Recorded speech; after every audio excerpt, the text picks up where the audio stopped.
La Bible au quotidien.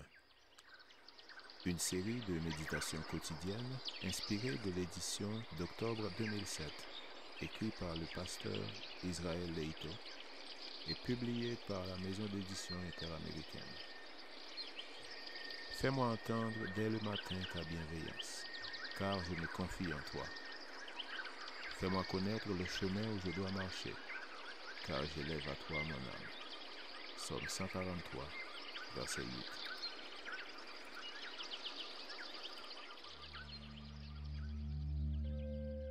Aujourd'hui, le 3 mars, la méditation a pour titre « Notre nom est-il sur la liste ?»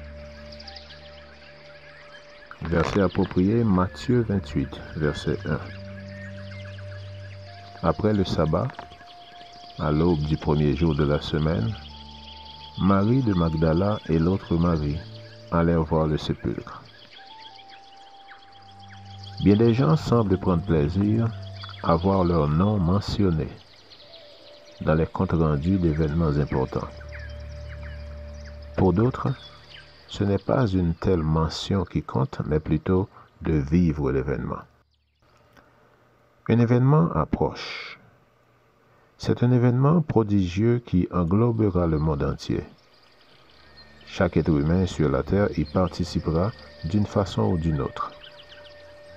L'avènement du Seigneur fera partie de l'histoire de tous les êtres humains ayant jamais vécu. Pour certains, ce sera le commencement de la fin de leur histoire, car 1000 ans après cet événement béni, Dieu éliminera tous ceux qui n'ont pas accepté la grâce du Christ. Pour d'autres, ce sera le début d'une histoire sans fin, car ils vivront pour toujours avec leur Seigneur. Il est non seulement important que notre nom paraisse dans le récit, mais aussi que nous participions aux événements. La liste des noms n'est pas aussi importante que la présence des vainqueurs. Le récit de l'événement le plus sublime de l'histoire humaine après la crucifixion, la résurrection du Christ, ne donne nulle part une liste complète de tous ceux qui participèrent à l'émouvante découverte. Il faut lire les 4 évangiles pour le savoir. Le texte d'aujourd'hui semble préciser que seules les 2 femmes y participèrent, mais en réalité, les témoins furent au moins 4. Le fait qu'ils ne soient pas nommés ici semble indiquer que leur présence est ce qui importe, non pas la mention de leur nom.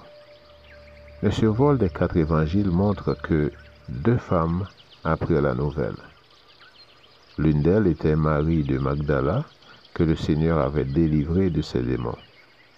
Ce fut elle qui le vit la première, après sa résurrection. Et les noms est écrit, Marie préféra s'attarder auprès du sépulcre en pensant à ce qu'elle avait vu. Premiers écrits, page 186. Elle fut récompensée en étant la première à voir son Seigneur ressuscité, avant tout autre être humain. Luc présente une liste des autres. Celles qui dirent ces choses aux apôtres étaient Marie de Magdala, Jeanne, Marie, mère de Jacques, et les autres qui étaient avec elle. Luc 24, verset 10.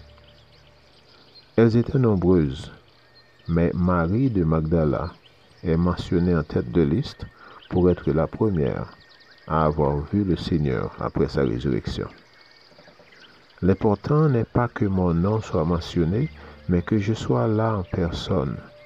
Le moment viendra bientôt où de nombreux noms seront appelés, mais beaucoup ne se trouveront pas devant le Seigneur. Heureux ceux qui seront présents lorsque leur nom sera appelé. Heureux ceux qui pourront dire « Nous sommes là, Seigneur. Par ta grâce, nous sommes là. » Amen. Lecture de la Bible pour aujourd'hui dans l'Ancien Testament, Deutéronome chapitre 5 et 6. Et dans le Nouveau Testament, Matthieu chapitre 28. Je vous souhaite de passer une excellente journée avec Jésus.